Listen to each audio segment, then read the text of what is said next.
기원전 5세기, 지금으로부터 2500년 전에 그리스의 소피스트인 트라시마코스는 정의는 강자에게 이익이 되는 것 이외의 아무것도 아니다 라고 했습니다. 이 소피스트들은 이제 궤변론자라고 일컫는데, 사람과 인생, 세계의 본질은 도외시하고 겉으로 드러난 것만 가지고 무조건 분석해서 이기려는 그러한 그 변론에 되게 능한 사람들이었습니다. 적어도 당시 그리스의 세태를 정확히 표현하고 있는 그런 말입니다. 흔히 강자의 힘이 정이다 라는 식으로 달리 표현되고 있습니다. 강한 자가 정이고, 강한 자가 주장하는 것이 정이고, 그다음에 그 강한 자가 주장하는 것은 강자의 자기 이익을 추구하는 것이니까 약한 사람은 정말 정의가 있는지 그렇게 의심스럽게 생각할 수밖에 없는 그런 시대였습니다. 당시 중국에서도 강한 나라가 약한 나라를 집어삼키는 전쟁이 오랫동안 지속되었습니다. 그 가운데 태어난 사람이 공자입니다. 인도에서는 아리안족이 침입해서 기왕에 살고 있던 부족들을 완전히 노예처럼 만들어 놓고 엄격한 계급제를 실시했습니다. 그러므로 약자들은 손대지도 말라. 그러니까 고귀한 신분의 사람들은 그들과 어울려서도 안 되고, 그다음에 그다 접촉해서도 안 된다. 그렇게 해서 이른바 불가촉 천민을 만들어 놓고 그렇게 권세가들이 영화를 누리던 그런 나라였습니다.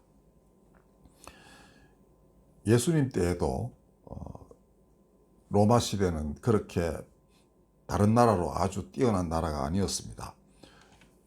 마가복음 10장에 보면은 예수께서 제자들을 가르치실 때 자기들이 막 그 최고 자리에 오르겠다고 서로 다투던 그런 때였습니다. 그때 말씀하시기를 집권자들과 고관들은 백성들을 임의로 주관하고 권세를 부리는 줄을 너희가 알지 않느냐라고 했습니다. 그러나 너희들은 그렇게 하지 말라. 으뜸이 되고자 하는 데는 끝이 되고 섬기는 자가 되어야 한다. 이렇게 이 세상 세태와는 다른 태도를 가질 것을 제자들에게 가르치셨습니다. 왜냐하면 내 자신이 섬김을 받으러 온 것이 아니고 섬기려 왔다. 나는 내 몸을 많은 사람들의 대속물로 주려 온 것이다. 그러니까 너희들도 마찬가지로 섬기는 사람이 되어라. 너희들은 이방인들의 권세가와 주권자들처럼 그렇게 해서는 안 된다라고 가르친 것입니다. 그걸 보면 당시도 이미 강자의 힘이 정이다라는 이런 시대임에 틀림이 없었겠죠. 로마도 실제로 그렇게 그 나라를 운영하고 있었습니다. 근데 오늘의 세상이 다시 그때로 돌아간 듯합니다. 즉 예수님 이전 시대로 돌아간 것 같아요. 푸틴이 우크라이나를 침공한 것은 더 말할 것도 없습니다. 그런데 미국의 대통령 트럼프에 대해서 많은 사람들이 하나님의 뜻을 잘 준행해서 뭔가를 이룩해내리라고 생각했는데, 뜻밖에도 우리나라를 비롯하여 캐나다 등 전통적인 우방 국가들에 대해서 관세 폭탄을 퍼붓고 있습니다. 이게 사람 못 살게 하는 겁니다. 물가가 그러니까 20%씩 30%씩 뛰어오르게 하는 이런 일을 벌이면 다른 생산이 원활하지 않을 때는 물가만 오르고 봉급이 똑같아도 생활은 그만큼 좀 어렵게 되는 것이죠. 우리나라에서도 국회 다수당이 다수의 힘으로 대통령을 탄핵했고, 드디어 그런 기세에 눌린 헌법재판관들이 8대 0으로 파면 선고를 하고 말았습니다. 많은 사람들이 반대하고 그랬지만은 일단 가장 중요한 국회의 의원들, 즉 권세가들이 자신들의 이익에 합당한 것이 정의라고 생각하고 그걸 끝까지 밀어붙이고 사람들을 그걸로 가지고 이렇게 선동하고 또 세뇌를 시켰다고 할 만큼 그런 일을 벌임으로써 이렇게 결과가 나왔습니다. 마지막 때에 관해서 예수님이 불법이 성함으로 많은 사랑이 식어질 것이다 라고 말씀하셨는데, 지금이 딱 그런 시대라고 생각이 됩니다. 2000년 전에 하신 말씀이 실현이 되었다라는 것입니다. 오늘 본문은 십자가를 앞두고 예수님께서 제자들에게 하신 말씀인데, 그 앞에 보면은 아버지여, 아버지의 이름을 영광스럽게 하옵소서. 이러니 하늘에서 소리가 나서 내가 이미 영광스럽게 하이고 또다시 영광스럽게 하리라, 이렇게 말씀이 들렸습니다. 이 말씀은 예수님이 십자가에 달려서 돌아가심으로써 하나님의 이름을 영광스럽게 하겠습니다 라는 그런 기도였고, 하나님이 너로 인하여 내가 이미 영광을 받았다, 내가 그 말을 함으로써, 그 마음을 이미 확정함으로써 내가 영광스럽게 되었고 또한 영광스럽게 할 것이다, 이렇게 하나님이 응답을 하셨습니다. 그때 예수님이 이런 소리가 하늘에서 난 것은 너희를 위한 것이다. 그러니까 너희들이 내가 죽은 후에 낙심하지 말고 이것이 하나님께 영광을 돌리는 것이고 하나님이 이로써 영광을 받으셨다는 것을 너희가 깨달으라, 그걸 위하여 미리 말씀하신 것이다 라고 하시면서, 오늘 본문 이제 이 세상에 대한 심판이 이르렀으니 세상의 임금이 쫓겨나리라 라고 하셨습니다.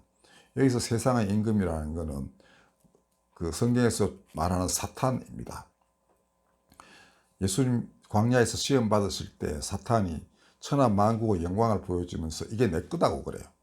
네가 만약에 나한테 엎드려서 경배하면은 이 모든 것을 너에게 주겠다, 이렇게 유혹을 했습니다.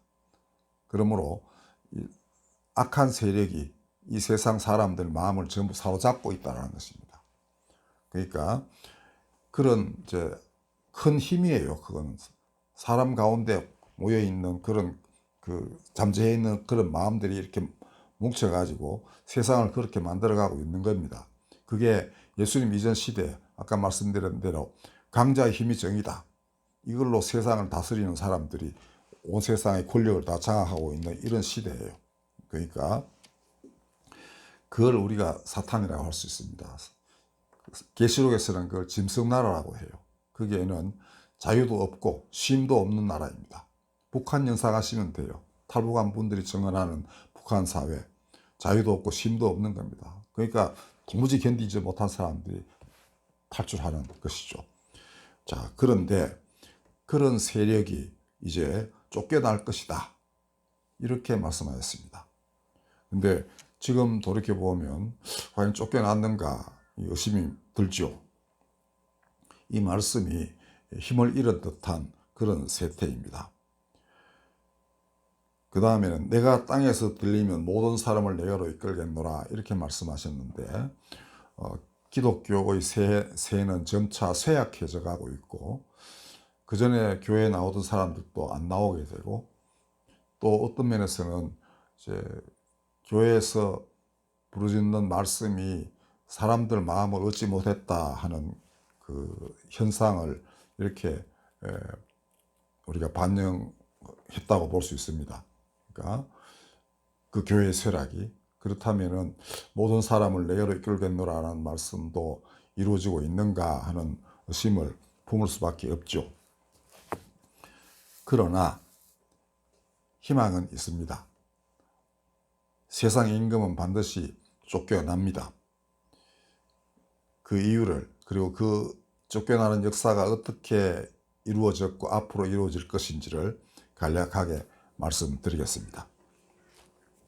기원전 5세기, 즉 강자의 힘이 정이라는 그런 시대에 동서양에서 인간과 세계에 대한 깊은 통찰을 지닌 그런 탁월한 사람들이 많이 태어났습니다. 그들은 자신이 받은 바, 어떻게 보면 하나님의 계시예요. 그걸 가지고서 세상을 변화시키려고 온몸을 던져서 일을 하였습니다. 이들로 인해서 어둠 속에서 신음하던 사람들에게 빛이 비치었고, 새로운 세상에 대한 소망을 가지게 되었습니다. 그리고 문명이 점차 변화하기 시작해요. 날이 갈수록 후대 사람들은 뭔가 각성을 해서 새로운 나라, 참된 나라를 이룩하려고 할 때 그 빛이 이 5세기 전후하여 동서양에서 일어났던 많은 사람들의 노력에 의해서 하나님이 이미 계시를 하셨고 그것이 이루어지고 있구나라고 느꼈어요. 현대에 이르러 더욱더 그게 강해졌습니다. 그래가지고 이 시대를 이제 차축 시대라 하는데, 그게 뭐냐면 우리 저 문 열 때 이렇게 다지를 하게 되면 그 있잖아요. 이 돌적이가 있죠. 그걸 차축이라 하는데, 한문으로. 그래서 차축 시대, 즉 문이 닫혀 있다가 이렇게 열리는 시대, 새로운 문명의 탄생을 잉태한 그런 시대라고 사람들이 일컫게 되었습니다. 누가 그러했는가? 첫째는 이스라엘의 예언자들이 있습니다. 이스라엘 예언자들은 굉장히 긴 시간에 걸쳐서 300~400년에 걸쳐서 대거 출연했습니다. 그러니까 나라가 엉망이니까 특히 권세가들이 이방의 지도자들이나 그 제국의 왕들하고 똑같아요. 그러니까 부정부패 저지르고 자신들은 많은 것을 가지고 백성들은 뭐 굶어 죽든 말든.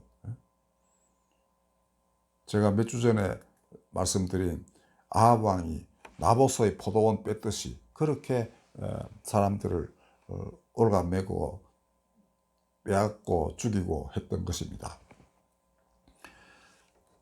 하나의 단순한 예지만은 그게 일반적인 왕들의 행태였습니다. 그때 예언자들이 정의가 강같이 흐르게 하라, 이 한마디로 요약할 수 있는 그러한 선포를 했습니다. 주로 권세가와 왕들에 대한 그러한 선포였죠. 당시에는 이루어지지 못하고 결국 나라는 다 망하고 말았습니다. 하나님의 심판이 임하였다라는 거죠. 예수님도 하나님의 말씀이 임하면 응하지 않을 때 심판이 임하신다, 그걸 갖다가 오늘 이렇게 이 본문으로 표현하신 겁니다. 세상 임금 쫓겨난다, 이렇게 말씀하신 것이죠. 이 인도에서는 석가모니 부처님이 나오셨는데, 이분은 그런 카스트 제도로 사람들을 엄격하게 구분하고 완전히 불가촉 천민 만들어 놓고 영화를 누리던 그런 사람들에게 모든 사람은 하늘이 주신 어떤 공평한 그 심성이 있는 것이다, 똑같은 것이다, 사람에게는 불성이 있다, 이렇게 표현하셨는데, 그건 그런 겁니다. 성경에 나오는 모든 사람은 하나님의 형상이다라는 말과 조금도 다를 바 없는 얘기를 하셨습니다. 그 시대가 비슷합니다. 창세기 1장을 쓴 사람하고 부처님 탄생하는 시기하고가 거의 똑같아요. 한쪽에서는 사람을 볼 때 하나님의 형상이다, 이렇게 보습니다. 이스라엘의 바빌론의 포로로 잡혀갔던 사람들이 그렇게, 자기들은 처지는 노예처럼 되어 있어요. 포로로 잡혀갔어. 그렇지만 그들은 그때 비로소 사람에 대해서 눈을 떴습니다. 아, 하나님의 형상이구나. 이쪽도 보라쪽 천민, 완전히 이건 노예가 돼가지고 고통 속에 신음하는 사람들을 두고 너희 안에 정말 고귀한 성품이 있는 것이다, 너희는 고귀한 존재이다, 이걸 가르쳤고, 권세가들에게는 너희 그렇게 하면 너희가 정말로 형편없는 존재로서 이제 윤회하다 보면 나중에 짐승처럼 된다, 이렇게 가르치신 거예요. 경고를 하신 겁니다. 쉽게 말하면 지금 너희들이 그렇게 사람 부리고 권세를 부리고 하다 보면은 너희 다음 세계는 개돼지 된다, 이렇게 이제 경고를 하신 것이죠. 그러니까 윤회사상이라는 게 어떤 면에서는 사람에게 경고하는 의미가 많습니다. 과거에 어땠으니까 내가 이랬다, 이거 중요하지 않아요. 과거 기억 못 하잖아요. 근데 현재 네가 형편없이 짐승처럼 살면 나중에 짐승 된다, 이거예요. 그러니까 부처님 말씀이 하도 이제 권위가 있어서 많은 사람들이 고기를 숙이고 왕들도 회개하고 그런 일이 있었어요. 공자님도 마찬가지였습니다. 공자는 이 땅에 도대체 의가 없다는 겁니다. 의가, 정의가 없다는 거죠. 그래서 하늘은 도대체 인간에게 어떤 것을 원하시는가, 이걸 찾으려고 노력했습니다. 그걸 천명이라고 합니다. 하늘이 주신 명령이 뭐냐? 그게 이제 여러 가지 가르침으로 나타났는데, 그걸 실현하기 위해서 온 나라를 돌아다니면서 그 전쟁에 광분하고 있는 왕들을 설득하려고 노력했습니다만은 성공하지는 못했어요. 그만큼 시대가 이익을 추구하는 강한 자들이 지배하고 있던 그런 시대였습니다. 그러나 결과적으로는 그 모든 제국들은 다 이제 멸하고 또다시 똑같은 게 일어났지만 다시 또 쇠하여지고 그렇게 했지만, 공자의 가르침은 2500년간 동아시아 사람들의 마음을 사로잡아서 이것이 진실로 사람 사는 길이다 라고 이렇게 깨닫게 하였습니다. 여러분들, 안중근 의사도 그 휘호를 남긴 것 중에 공자 말씀을 남긴 게 있습니다.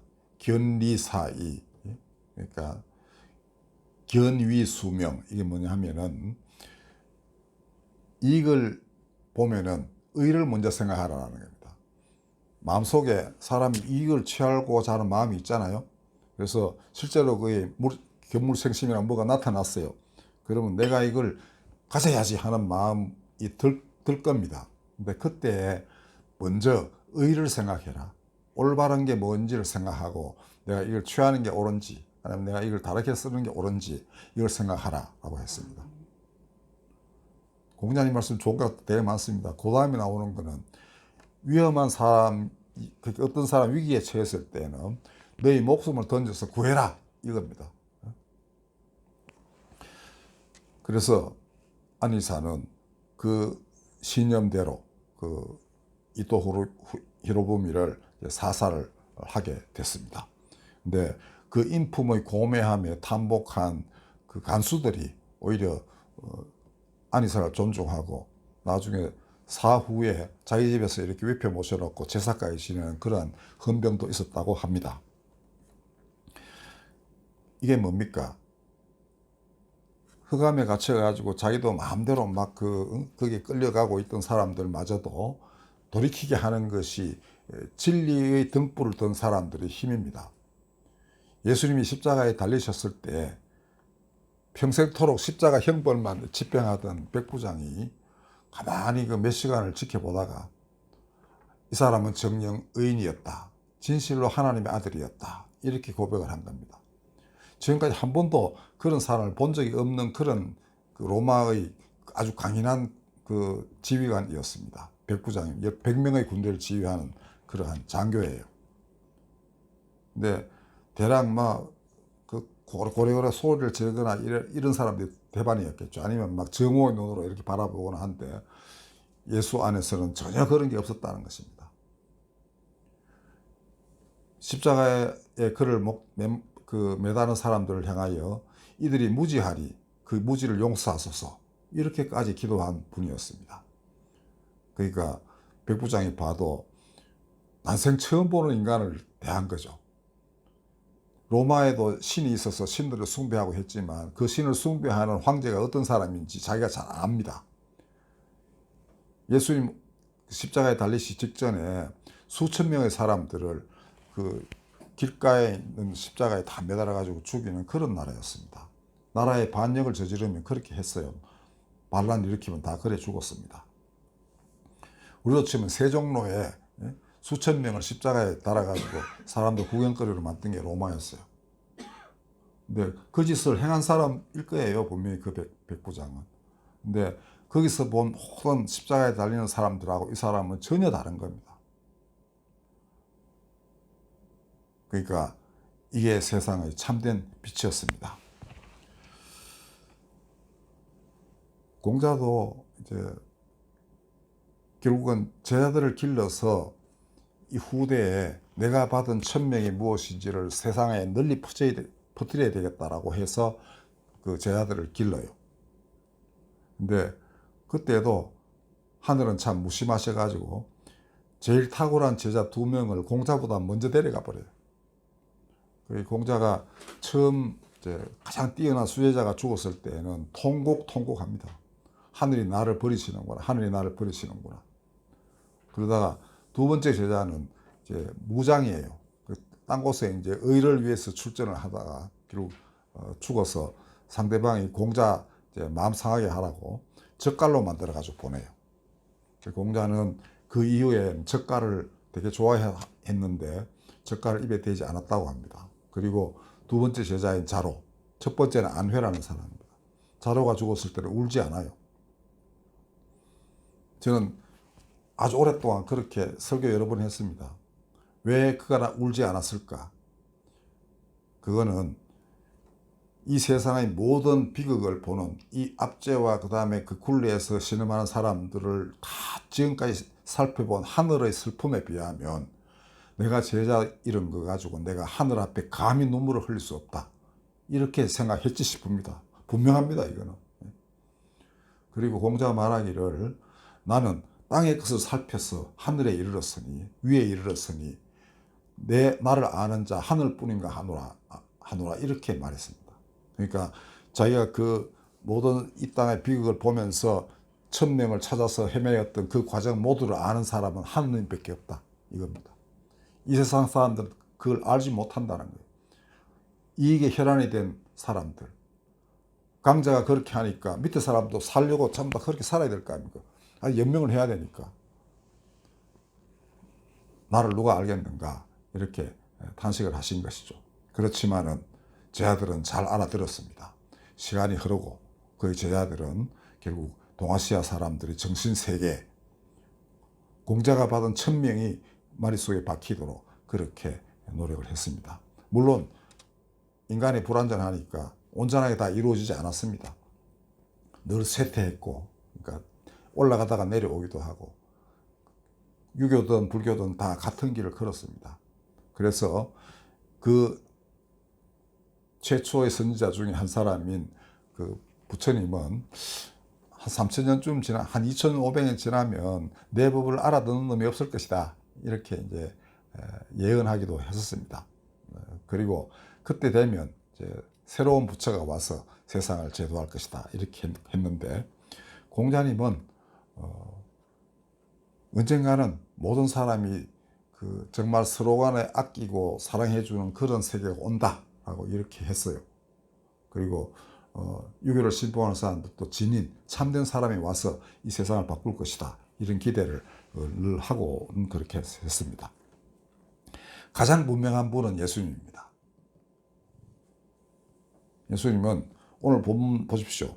내가 땅에서 들리면 모든 사람을 내게로 이끌겠다. 그 다음에 내가 지금 당하는 십자가의 고난, 이거는 이 세상 임금 사탄, 사람 마음속에서 온갖 삿된 욕망을 다 쫓아내는 그런 일이 시작되는 것이다. 반드시 된다. 이렇게 하셨습니다. 그리고 그 제자들이 별것 아닌 사람들입니다. 교육을 제일 많이 받은 사람 바울 정도이고 나머지 사도들은 어부, 세리 이런 사람들이었습니다. 이들이 정말 자기 목숨을 바쳤습니다. 그리고 이 땅에 하나님 나라가 이루도록 그 반석이 된 것이었습니다. 예수님 말씀하시길 베드로에게 너는 반석이다. 베드로라는 이름이 반석이라는 그 로마 이름의 뜻이에요. 그러니까 너희 위에 내 교회를 세우르니 음부의 권세가 이기지 못하리라 이렇게 하였습니다. 이 세상 임금들이 정말 그 강자가 되어가지고 너희를 억압하고 너를 방해하고 하겠지만은 내가 너를 통하여 세우는 이 교회를 결코 음부의 권세가 이기지 못한다 이렇게 약속하셨습니다. 왜냐하면 내가 이미 십자가 내 고난을 통하여 그 나라의 초석을 완전히 다지기 때문이다. 그 나라는 이 위에 세워지는 것이다. 이렇게 말씀하셨습니다. 근데도 십자가 사건 당하니까 베드로가 3번이나 예수님을 부인하고 내 모른다 그랬습니다. 일단 다 도망치고 그랬는데 부활하신 예수님이 다 모았습니다. 디베리아 바닷가에서. 그리고 베드로에게 특별히 말씀하셨습니다. 네가 나를 사랑하느냐 했더니 우물쭈물하면서도 사랑하는 줄을 주님이 잘 아시지 않습니까? 이렇게 대답해요. 그 말이 사실은 맞는 말입니다. 그러나 두려움 때문에 도망쳤던 것도 사실이죠. 그러니까 예수님이 3번이나 다짐을 받으시고는 늘 그때마다 반복해서 그러셨습니다. 이제 내 양을 치라. 내 양이라는 게 뭡니까? 이 세상 모든 사람입니다. 그들을 네가 목자가 양을 보듬고 보살피듯이 그렇게 보살펴라. 이게 네 임무다. 그렇게 하셨습니다. 자, 그렇다면 오늘날은 어떻겠습니까? 비록 혼돈, 공허, 흑암, 우리 창세기 1장에 나오는 세상의 모습, 그게 이 우주의 원래 최초의 모습이 아니고 인간 사회의 모습을 상징합니다. 혼돈하고 공허하고 흑암 깊음 위에 있다는 겁니다. 사람들이 도대체 출구가 안 보여요. 뭐 어떻게 살아야 될지. 어떤 지침도 없습니다. 혼돈스럽습니다. 그 다음에 뭘 아무리 하려 해도 헛걸어 돌아가는 것 같아요. 마음이 공허하기 그지 없습니다. 캄캄합니다. 혼돈과 공허와 흑암은 그걸 뜻합니다. 근데 창세기에 보면 빛이 임하여서 그 새롭게 세상이 전개가 되죠. 빛이 있으라 하시면 빛이 있었다는 겁니다. 마찬가지였습니다. 이들은 세상의 빛이었습니다. 그리고 사람들이 각성을 하게 돼요. 아, 이거 이래 살아서는 안 된다. 그래서 목숨을 바쳐서 이 진리를 수호하려는 사람들이 무수히 일어났습니다. 세월이 수천 년 흘러서 다 빛이 이제 거의 사그라들 지경이 됐습니다만은 분명히 인류 사회에 대각성 운동이 일어나서 새로운 문명이 전개됐고요. 특별히 예수님을 통하여 진정한 의미에서의 문명의 대변혁이 일어났습니다. 우리가 뭐 과거를 잘 몰라서 그렇지만 많은 사람들이 그 연구한 결과에 따르면은 예수 그리스도에 의해 가지고 서구 문명이 완전히 바뀌게 돼요. 그러니까 너희 이웃을 사랑하라, 하나님을 사랑하라.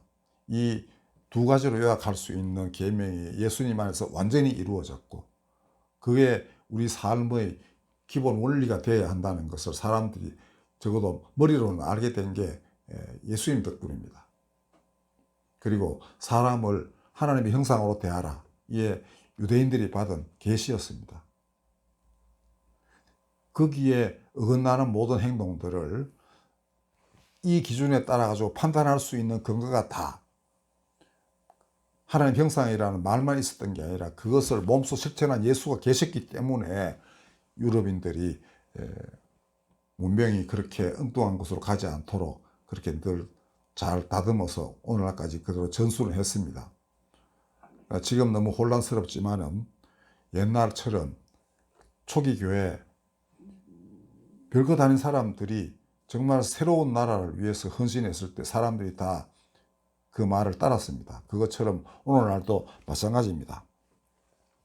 하나님은 반드시 이 인류의 대각성을 일으킬 그런 사람들을 예비를 하셨습니다. 그들이 누구인가? 하나는 하늘과 땅의 탄식을 들을 수 있는 귀를 가진 사람입니다.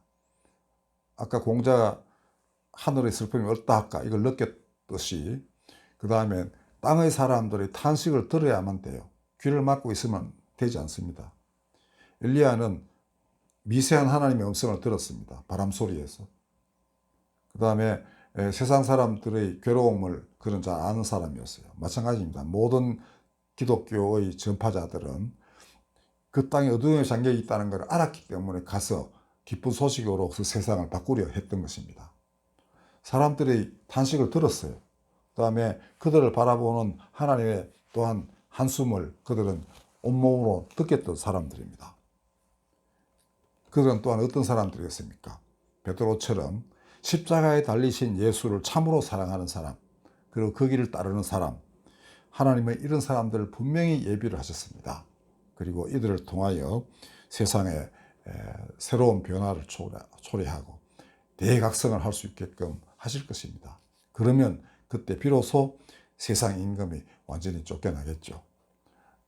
여러분들은 내가 뭐 그런 일 하겠나 생각하지 마십시오. 여러분이 살고 있는 조그마한 그 안에서 그런 게 다 하나하나 일어나야 되는 것입니다.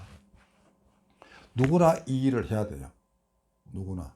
자기 사는 영역이 그런 조그만하지만 있지 않아요. 홀로 사는 사람 없잖아요. 물론 큰 영향력을 가진 사람이 바뀌면 정말 좋겠지만은 밑에서부터 하나하나 이걸 토대를 다지는 사람들이 있어야 됩니다. 여러분들 옛날 사도들이 정말 그 당시에 그렇게 뭐 대수로운 사람이 아니었다는 걸 기억하십시오. 그리고 수많은 교회 그 초석에 대했던 사람들 다 비슷비슷합니다. 오늘 이 위기의 시대에 정말로 하나님의 뜻을 받드는 귀한 사람들이 많이 일어나서 그 나라를 이룩하게 되기를 바라고, 또한 우리 스스로가 다 그런 자리에 설 수 있기를 바랍니다. 여러분들 분발하십시오. 기도하겠습니다. 하나님, 사람들을 내시옵소서. 하나님의 한숨과 이 땅 사람들의 탄식을 들을 수 있는 귀 있는 자들을 일으키시고 듣는 바대로 행할 수 있도록 인도하여 주시옵소서. 십자가에 달리신 예수를 진실로 사랑했던 사람들, 그들이 어떤 면에서는 놀라운 정복을 이룩한 왕들보다 100배, 1000배 뛰어난 사람임을 저희가 믿나이다. 그 뜻들이 다 이루어지게 하여 주시옵소서. 예수님의 이름으로 기도하였습니다. 아멘. 찬송가 140